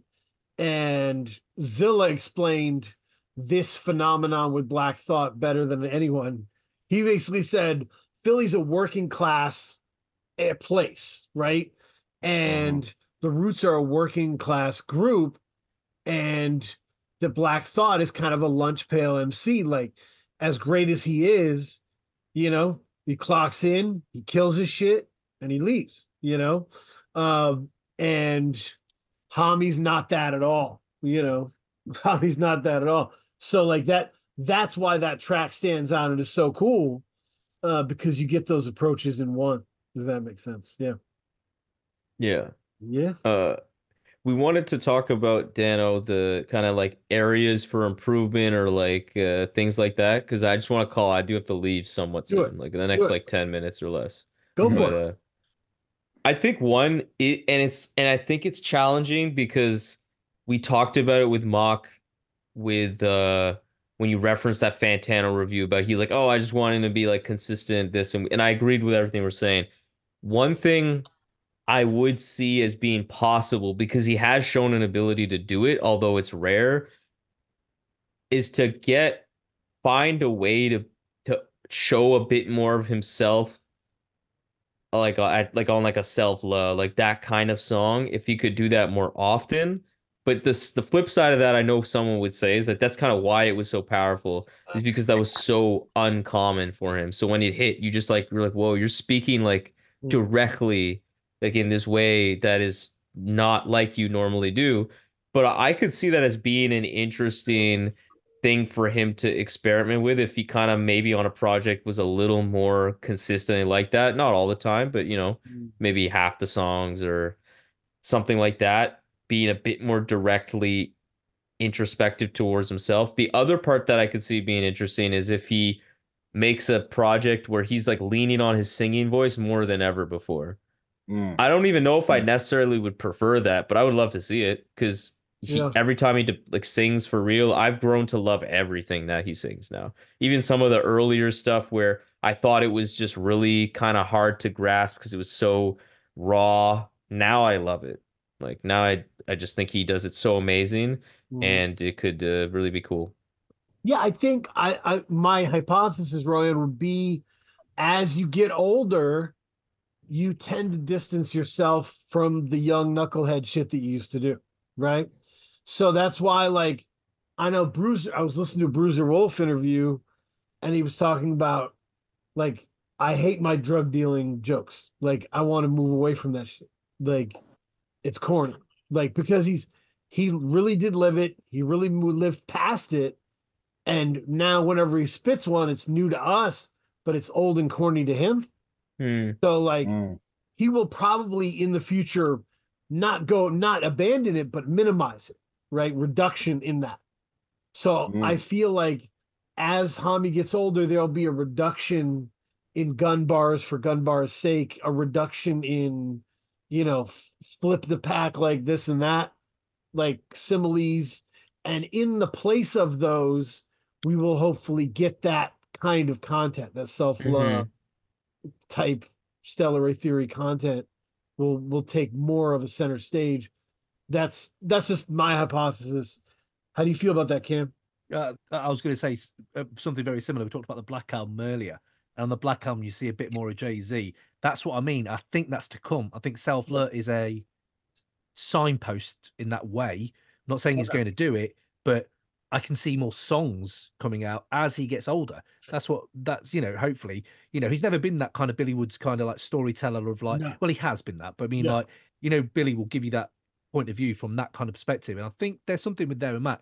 I was thinking about singing album as well. I was thinking that as well. I can't really think of I don't think it's an improvement, but it is a avenue I'm absolutely here for. Is to just hear what kind of production that would be and what kind of songwriting, like what would the singing lend itself to? Like it ain't going to be about Gats, or is it? I don't know. Maybe it is, Right. but is it in Creole? Is it Haitian? Is it whatever it is? I could see him doing some folk songs for Haiti all day. Like singing on that kind of shit. Absolutely. So, yeah, man. No, I'm absolutely. I'll kind of echo both what you were saying. Right. I would, yeah, for me, like my biggest area of improvement would be like so Conway and Benny and like West Side Gun and those guys, they'll hit the same rounds of producers, and it makes sense for somebody like Conway or somebody like Benny. It doesn't make as much sense for Hami. I love the K Tronada the rich ass Haitian song because Hami is so durable. There's no reason he shouldn't keep exploring, Agreed. right? So like call DJ Preservation and make a Preservation album, right? Oh, that'd be incredible. That'd be so obviously incredible. It's like so clear the way the samples he pulls from, all the historical references in both their music, like in how worldly his production choices are, as a Yeah. producer in preservation. Like that makes perfect sense. I want him to do something more with Kate Tronada. Like Right. that Pay for Haiti shit was so good, and and he just sounds so good. Like trying to do these more like upbeat dancey things Mhm. he can sing on these. Like I think it'd be really cool. Um, because man, O3 Greedo's on this album. Like what the Yeah. fuck? Awesome. I love it. I And love I it. don't know why that works. I just I like love it. I that's think just yeah. crazy, and I would love to see him. I think production generally. I don't know any other producers that are coming to mind right now or like a type of sound, but he could do it because he's just so flexible. Let me give a comp here for what I think would be my suggestion, right? Yeah, if Hami was here. I think, do you remember that year when Gibbs put out Freddie and it was his trap album, Yes. and then he put out Alfredo at the end of the year. Mm-hmm. And like he's like, this one is for the charts, this one is for the whatever, and then this one is for the underground, this one's for my people. And like he could definitely do that. He could definitely do a K Tronada album and do a Preservation album and just put these things where they needed to be, Yeah. you know? and like he could pull off both. Easily.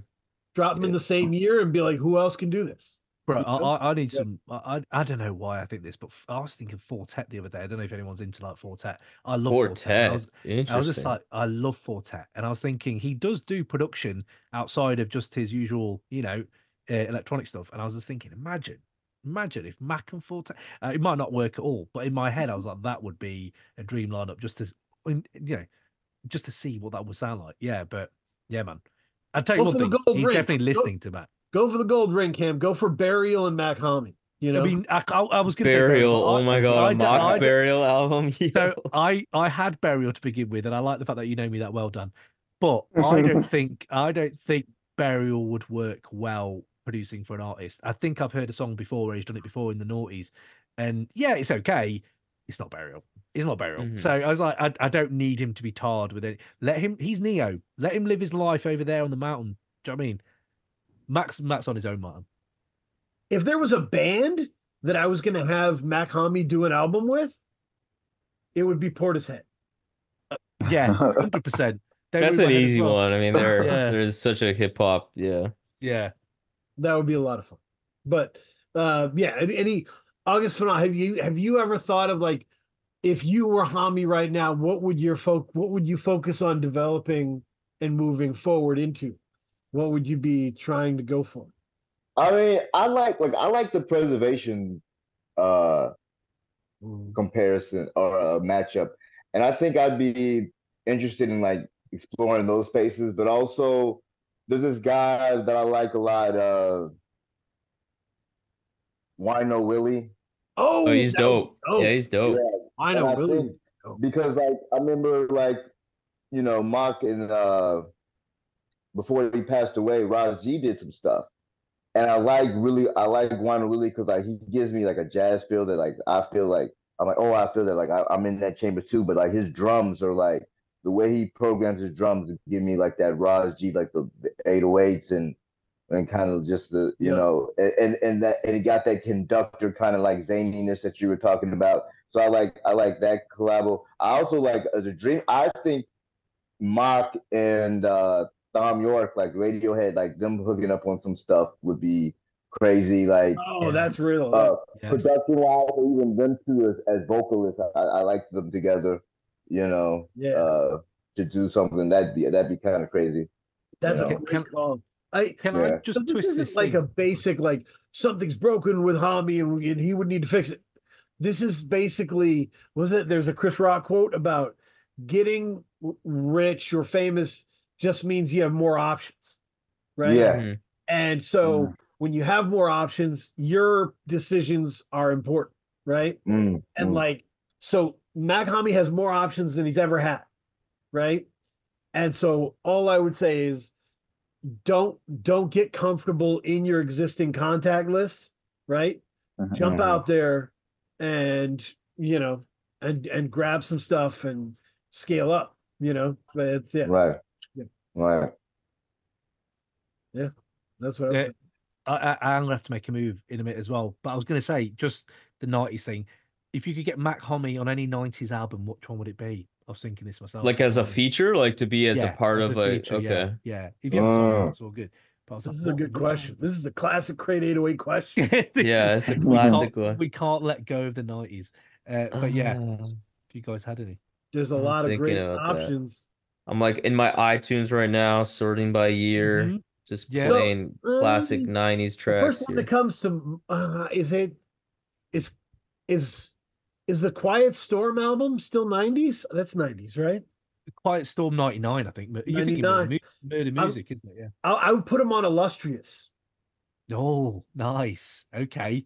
Yeah, that's a grandiose beat. Yep. Okay. Put him on Okay. Illustrious. You'd sound great on Illustrious. I mean, Black on Both Sides is the easy one, though, isn't it? Ooh, yeah. Oh, that was an easy one. That is That's an a easy good- one, but I was like, kind of. That's why I love that era, though. It has trained me to be ready for Mac 20 years down the line. I think if he'd come out that time, I don't know what I'd have made of it. Do you know what I mean? So I'm glad that I got kind of trained by this other. I mean yeah. the street, the kind of when he's in his more street bag, I could see him on like some Cuban Links shit. Yeah, Just for Yeah, that's that, what I that was just the lingo. That's a great one. Ooh, Yeah, I was gonna yeah. say Liquid Swords. Like I would love to just see him Yes. like on investigative reports, just some raw shit. You know what I'm saying? Just you Oh, know what I'm saying? Just doing something. You know, in that, like you said, just some street shit. You know, but like mm. you said, keep the music, of course. You know, yeah, Someone out there's got to make this for us, right? The internet, AI, someone out there must be able to do right. investigative reports with some Mac on it, please. I wish there. You remember back in the day, there were all these mixtapes that was just like, here's Jay-Z over Bill Withers, or here's Yeah, Yeah, yeah. Nas over Al Green. Like yeah. I would love a series of Mach-Hommy versions of that mashups. So Uh, I got one that's a little out there, but it's a very specific mock. It's like the mock on like having more fun, rich ass Haitian sure. K Tronada shit would be Mhm. like the Dilla shit that he did for Q-Tip, like Vibrant Thing. I could see Mock just Oh, have going Yeah, on Vibrant Thing, just that beat, just Oh, doing some crazy fun, like yeah, that would be yeah, super cool. Like someone's yeah. got to That'd make be that happen. crazy. that might Yeah, be Oh, the yeah, yeah. correct It's a good answer. one. No. and Hmm. yeah. that's That's a and good that's one. that's a real part of this is like there really still is a chance that Mach-Hommy could take over the world, right? Like he would have to do it on his own speed, Mm. on his own in his own way. Like Mhm. he would have to make sure that the song was still him, right? What Yeah. level Mhm. is take? I can't think anymore. So What let me give level you is take over the world? let me What give you a artist comp. is that? Let me give you a comp, right? Mm. So Chance the Rapper was just a mixtape rapper. Like Right. he was Okay. not he did not sound like the radio, you know. He took over the world and the music that took over still represented what he was doing. So the people that Mm. fucked with him before still were cool with the wave. Obviously things got a little weird, um but when he took over, yeah, I mean that was a natural progression of a come up, right? It Mm. wasn't the jarring. I used to make hardcore mixtapes, and now I'm like, next to Neo. It Yeah. wasn't that situation. So Mm. that's what he's going to need. He's going to need, to scale up, keep scaling up, and then maybe the world catches up to him. I mean, I could see him having like with K Tronada. I think I'm sure he's made music with Anderson .Paak, but I could see it being an Anderson .Paak like Right. come up. Yeah. That's like Yeah. the bet. That's like the Yep. the Mm. type of come up where like he was making music with like fucking Rory and Right. Right. Bus Driver and shit. Yep. Like Yep. I was surprised when I had actually heard all those songs when they came out, and then I saw him pop off, and then I made the connection that you're the same guy on like Worlds to Run or whatever that track is that's amazing on Thumbs, and I'm just like, that's so natural, and he's still kind of collaborating with the same people, like all the people. Like he's on a Right. Schoolboy Q album like several times Yeah. on Blank Face, Mhm. and now he made a song with he made an wait, is he the person? Is he made? Did he make that Bruno Mars? Am I making this up? No, Who's the he's Silk Sonic. Yeah. Yeah. so son?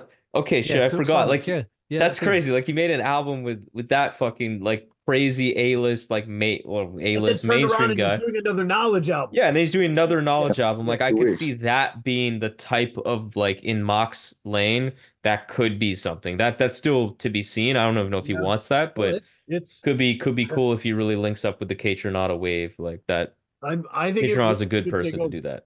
because the offbeat kind of left field lo-fi, like there's a whole generation of people who grew up listening to that shit.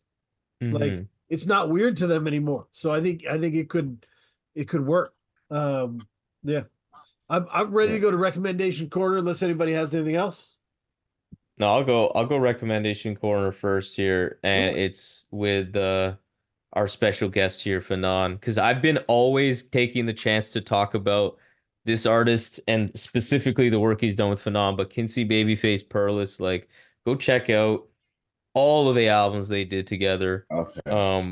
Bokor and B God being like the similar kind. If you like Mock, like I feel like if you like Mock, there's a good chance you'll like what they've done because it's a similar kind of approach. I think you get those for like $100, and man, it's just like I think this is some of the most crazy experimental shit Fanon's ever done, and I think it's still my opinion, my favorite shit he's done as a producer. Like this is some like Thank you. next Thank you. level alien abstract shit, but it's like hardcore hip hop fans like Perlis is like a magician on the mic. He's one of my favorite artists I've ever heard. So like anything, go find his music. It's again kind of a scavenger hunt in a way, but Bokor Be God, if you want something on streaming, Thieves Theme's a good choice. And I think End Platonix like $30. You can get that. 8602 has almost all Fanon production on those. So yeah, that's my recommendation. That's awesome. I will go, first of all, some new stuff. Crime Apple, Big Ghost Limited, Bazooko. Crime Apple's been crazy this year. He's been awesome. Crime Apple's another vibe-based entity who, like, when he's on, and I think he's on this year. The other one I wanted to say is an associate of Mach-Hommy who opens for him on tour. I love Big Chico. Oh, I fuck with him. Big Chico's amazing. Blackberry White. He had an EP last year. Check out Big Chico. Just really has a very unique style, but still, like I said, very vibe-based entity. Yeah, great stuff. Cam, what you got? What are you bumping? What I'm bumping at the moment, I would say I think Cities of Eve dropped something, just 3 tracks. It might be old shit, but it's just dropped up on my Spotify. Bernadette Lee. That was, I think, last season for Cherry is one of my bangers at the moment. I'm just keep playing that around and around, but I'll really I just fuck with Cities of Eve a lot. And then a Kai Solo, Chaos, that off of Only the Strong Remain. That's that whole record is actually going round and round on my rotation. That is fantastic. Yeah. And we just did our mid-year review, and it just missed out on my 5, only because I think I've really given it the only time the attention it deserves only recently, like a month ago. So it feels like, I need more time with it. By the end of the year, that could be my 5. Kai Solo and Cities of Eve for me. That's a great. Okay. Fanon, what do you got? I like Cities of Eve. I'm not sure. There's an album that I'll listen to a lot, but I think it's his 2022 album. So I like that pick. 2 other ones that I'm liking right now. I like Danny Brown's last album. Was it Quatranda? Was it? Yeah. I like that a lot. I've been listening to that a lot. And there's this guy out of upstate New York named Black Kush. That he's released this series called what's it called? There's Always Hope, volume 1 through 4. Like he just put out 4. 1 and 3 came out over 2022, 2023. And so I've been listening to volume 1 through 3. And it's like he's got a very interesting perspective. And I like, I was like, yo, this is kind of I can see you're influenced by Doom a lot. Like just like this kind of free association, of concepts and words and whatnot. The beats he's got, like there's a kind of an anime, kind of like K-pop kind of soul kind of thing he's got going on. But the beats are kind of soulful, but kind of like in that kind of Japanese pop kind of sense, and it's cool. Like those first 3 albums, the volume 1 through 3, I really dug a lot, So Black Kush, upstate New York. Yep. Yeah. BLAQ. Yeah, BLAQ. Yep. Yeah. Make sure to get that. Yeah, I'm with you. That's good times. These are great recommendations. Kay, anything you've been rocking with? The last thing I listened to was Rhapsody's Please Don't Cry, Please Don't Cry album. Okay. I'm still processing that album, but I really like particularly it's a lyricist album for me. For people who are fans of lyricists. I gotta come back to it. It's so long that whenever I think about it, I'm like, oh, I don't know. I gotta it's a lot to process, but I think it's really like I'm not used to rappers being that vulnerable. Yeah. Because she puts everything out there. So yeah, it's great. And shout out to all the great rap beefs that are going on. around here. No, Bia versus Cardi B, Teller Banks versus Little Figurative. Boy, we're winning. By the way, Kay, my son discovered Crate 808s and Heartbreaks. Yeah. Now he's bumping that. And I was like, yeah, man. I was explaining the Cuddy continuum and all this kind of thing. Yeah. Yeah, he's for the kids. Yeah. Well, it used to be. Kanye's for the kids. Kanye's for the kids. Sorry. Yep. So then thank you everybody for taking this time to be with us. This was awesome, easy conversation to have. And thank you, Fanon, for everything you've done. 100%. You are Absolutely. you are loved. Thank you. You are loved. Yeah, Thank you. it's an honor to sit here with you and talk about Yeah. that. Absolutely. Absolute legend. Really appreciate it. Like, Yep. No doubt, no doubt. Thanks for having me on. So it was cool. So I'm looking forward to doing some more of these. This is what's up. Absolutely. yeah, Doors Yeah. open. Good, man. Yeah. Doors open here as well. Absolutely. Okay. definitely. So there we have it. Another episode of the Rap Music Plug podcast presented by QLC TV. I hope this episode gave you some new perspectives and insights into what the greatest art form known to man in hip-hop music has to offer. If you want to support the show in the most meaningful way possible, it would be my absolute honor to have you as a patron in the new Rap Music Plug podcast Patreon. Through this Patreon, you will be getting exclusive content such as bonus episodes, exclusive album recommendations, exclusive playlists, early access to episodes, and more. And above all, though, you will be able to support the show directly in a way that will not only justify the crazy amount of time I spend on this show already, but allow me to cover some of the expenses related to supporting all of these great artists that we cover on the show through the website, and will allow us to sustain and build on this amazing growth that the RMPP has experienced recently. So if you have any questions about any of the Patreon stuff, or just want to keep tabs on the show, interact with me on rap music and all the great stuff that we can talk about, follow me on Twitter and Instagram at rapmusicplugpod, or shoot me an email at qlctv.podcast@gmail.com. You can also rate and review the show on Apple Podcasts and subscribe on YouTube and Spotify as well. But that's enough self-promotion for this episode. I hope you enjoyed it. Peace.